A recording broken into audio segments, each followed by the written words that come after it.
خود قاضی ان میں سے 3 تو قاضی کے مخالف ہیں.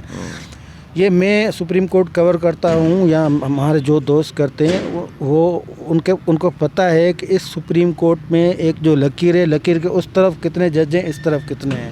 نہیں، لیکن ابراہیم ایک بات مجھے سمجھ میں نہیں آ رہی. جب یہ ریفرنس کی سماعتیں چل رہی تھی اس وقت تو ججز کے ریمارکس سے ایسا لگ رہا تھا، تبصرے بھی ہو رہے تھے کہ معزز ججز جو ہیں اپنے جج کے ساتھ، قاضی کے ساتھ کھڑے ہیں. قاضی نے تقریباً جان ہی چھڑا لی تھی، مطلب قاضی نے فائٹ کیا کیس. لیکن اب ایسا کیا ہو گیا کہ وہی ججز قاضی کے خلاف ہو گئے؟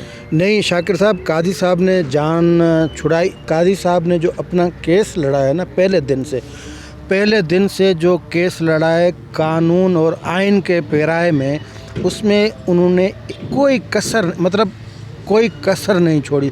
سپریم کورٹ کو انہوں نے ایسا مجبور کر دیا، کیونکہ سپریم کورٹ تو پابند ہے نا آئین کے محافظ، خود مطلب مجبوری میں قاضی کیس جیت گیا. قاضی نے جو کیس اپنا جو پٹ اپ کیا، اور آپ کو پتہ ہے یہ سارا کیس کس لیے بنا، یہ اسی فیض آباد دھرنے کی وجہ سے یہ کیس بنا. یار شیخ رشید، عمران خان، MQM، وہ کون سا تھا ایک MNA جو نائل بھی، جمشید دستی، اب یہ قاضی کے خلاف پٹیشنر بنے نظر ثانی درخواستوں میں. اب آپ سمجھ جائے یہ بندے کس کے تھے.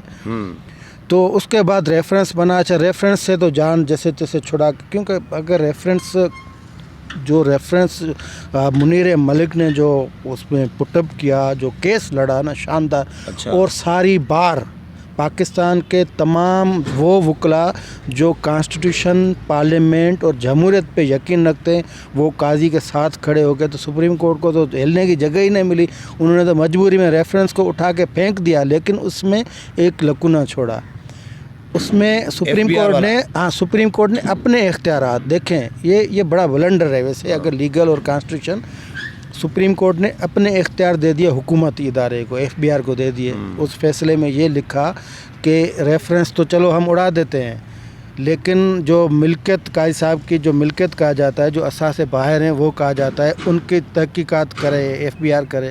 بھائی ان کی تحقیقات جوڈیشل کاؤنسل کو خود کرنی چاہیے نا، کیوں خود نہیں کرتی؟ لیکن وہ FBR کو دے دیا اور باؤنڈ کر دیا جوڈیشل کاؤنسل کو FBR کے نیچے کہ اس کی رپورٹ پہ اگر آپ چاہیں تو آپ لے سکتے ہیں. اب یہ ہوا ہے جب قاضی صاحب نے یہ معاملہ وزیر اعظم والا اٹھایا، بینچ بھی بن گیا، اس میں بینچ میں جو فیصلہ بھی آ گیا، تو اس میں جو فیصلہ آیا کہ قاضی صاحب اب وزیر اعظم کے خلاف کوئی کیس نہیں سن سکتے. اب اس سے ظاہر یہ ہو رہا ہے، جو عام تاثر میں بتاؤں، وہ یہ ہو رہا ہے کہ قاضی صاحب کو ہٹانا ہی ہٹانا ہے، یہ طے ہو چکا ہے. جو معاملہ جوڈیشل کاؤنسل میں پینڈنگ پڑا ہوا ہے، وہ سو موٹو لینے سے پہلے سپریم کورٹ نے ایک اور سو موٹو لے لیا ہے. وہ یہ کہ وہ فیصلہ جو ریفرنس والا تھا، اس میں یہ فیصلہ یہ تھا کہ اگر جوڈیشل کاؤنسل سمجھے کہ FBR کی رپورٹ قاضی صاحب کے خلاف ہے تو قاضی صاحب کے خلاف کارروائی ہو سکتی ہے. وہ تو ابھی کاؤنسل نے فیصلہ یہ معاملہ اٹھایا ہی نہیں، اس سے پہلے سپریم کورٹ آگے آ گئی ہے.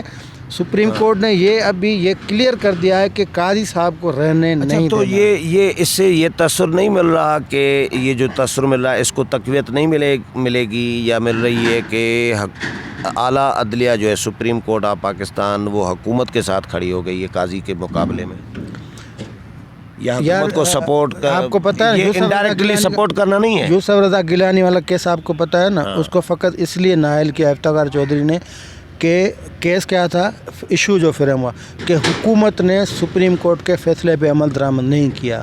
فیصلہ کیا تھا کہ وزیر اعظم اپنے صدر کے خلاف خط لکھے سوئز اختیاری کو، یعنی حکومت کے عمل نہ کرنے پہ یوسف رضا گیلانی کو ہٹا دیا، نائل کرا دے دیا. اب جب وزیر اعظم عمران خان ہے تو سپریم کورٹ کے ججز صاحبان، معزز جج صاحبان یہ کہتے ہیں کہ حکومت کا ہر کام اس کا جواب دہ وزیر اعظم نہیں ہوتا، سیکریٹریز حکومت چلاتے ہیں. جب اتنا بڑا فرق آ جائے یوسف رضا گیلانی اور عمران خان میں، پیپلز پارٹی اور گیلانی کے لیے آئین کی الگ تشریح، بالکل یہ ہوا ہے، دیکھیں، اور عمران خان کے لیے الگ تشریح، یہ بالکل یہ آن دا ریکارڈ ریمارکس ہیں وہ ان کے. اور یہ جسٹس عمر عطا بندیال جو تیسرے نمبر پہ سینئر جج ہیں، ان کی آبزرویشن ہے کہ ہر معاملہ وزیر اعظم اس پہ جواب دہ نہیں ہوتا. لیکن پیپلز پارٹی کے دور میں تھا، اس کا تو تھا نا، پیپلز پارٹی کے دور میں تھا. پھر نواز شریف کو اٹھا کے باہر پھینک دیا. راجہ پرویز اشرف کی 4 پیشیاں ہوئیں.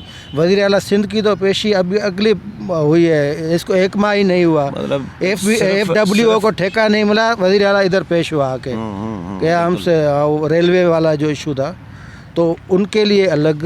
تو یہ مطلب اس طرح کے معاملات جب آتے ہیں تو لوگ سوالات اٹھاتے ہیں، تو بالکل اٹھاتے ہیں. اور قاضی کے خلاف اب مطلب کیا ہونے جا رہا ہے؟ کوئی وہی جو ریفرنس ہے اس کو دوبارہ اس میں جان یہ انہوں نے وہ کی کوشش کی ہے، بالکل وہ پمپ انہوں نے بھر دیا ہے جان ڈالنے کی. مطلب سپریم کورٹ نے اعلان کر دیا ہے اس فیصلے سے کہ قاضی کے خلاف جو پینڈنگ ہے نا معاملہ، وہ ہم اٹھائیں گے اور قاضی کو باہر پھینک دیں گے. اعلان مطلب انہوں نے واضح طور فیصلے میں نہیں لکھا. کیس تو لڑیں گے، قاضی ابھی جو خط لکھا ہے، قاضی تو زبردست کیس لڑا ہے ابھی. اچھا دوسرا معاملہ، قاضی نے آغاز کر دیا ہے، پہلا پتھر پانی میں پھینک دیا. اور دوسری بات یہ ہے کہ یہ جو ادارے ہوتے ہیں وہ نظیروں پہ چلتے ہیں، مثالوں پہ چلتے ہیں. جو ماضی میں روایات ہوتی ہیں ان پہ چلتے ہیں. روایات یہ رہی ہے سپریم کورٹ کی کہ جتنے بھی سینئر جج ہوتے ہیں نمبر 1 سے لے کے چیف جسٹس سے لے کر جتنے 17 جج جتنے بھی ہیں، پر جب بینچز بنتے ہیں تو سربراہی ان کے پاس ہوتی ہے. یہ رہی ہے.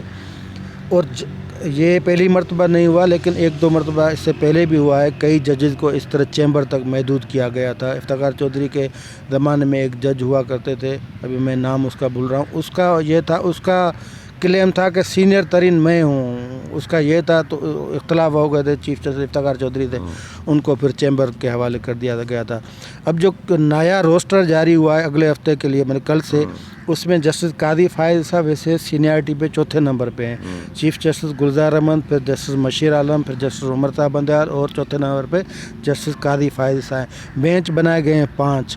4تھے نمبر پہ اصولاً جسٹس قاضی فائز صاحب کو بینچ کا سربراہ بنانا چاہیے تھا، لیکن ان کو نہیں بنایا، اور ان سے جونیئر جج جسٹس مقبول باقر کو سربراہ بنا دیا گیا. 5ویں بینچ میں جسٹس مظہر عالم میاں خیل کو بنا دیا گیا. تو جسٹس کو پہلے مرحلے میں محدود کر دیا گیا ہے چیمبر تک، اور اگلے مرحلے میں میرے خیال میں گھر تک محدود کیا جائے گا. قاضی کے ساتھ بھی کچھ ججز ہیں یا قاضی اکیلے ہیں؟ یار کہہ نہیں سکتے، لیکن اس جو لارجر بینچ تھا ریفرنس والا، اس میں جن 3 ججوں نے اس معاملے پہ اختلافی نوٹ لکھا تھا، جسٹس مقبول باقر، جسٹس منصور علی شاہ اور جسٹس یحییٰ آفریدی، ان کے فیصلوں سے یہ ہم کہہ سکتے ہیں کہ وہ قاضی صاحب کے ساتھ ہیں. قاضی صاحب کے خلاف جو ریفرنس تھا، ریفرنس کو تو سب ججوں نے غیر آئینی قرار دے دیا تھا، لیکن انہوں نے جو اختلافی اپنا نوٹ لکھا ہے ان میں تمام چیزوں کی تشریح کی ہے کہ یہ بائسڈ تعصب کے بنیاد پہ، اور حکومت نے جو غلط ایک روایت قائم کر کے عدلیہ پہ حملہ کیا ہے. یہ ان کے جو اختلافی نوٹ سے ان سے لگتا ہے کہ یہ 3-4 جج، لیکن اکثریت قاضی کے ساتھ نہیں ہے. چلیں، بہت شکریہ کمبر صاحب. ویورز، ابراہیم کمبر کی باتیں آپ نے سنی. امید ہے پروگرام پسند آیا ہوگا. اگلے پروگرام میں پھر ملاقات ہوگی. تب تک اجازت چاہتا ہوں. اللہ حافظ.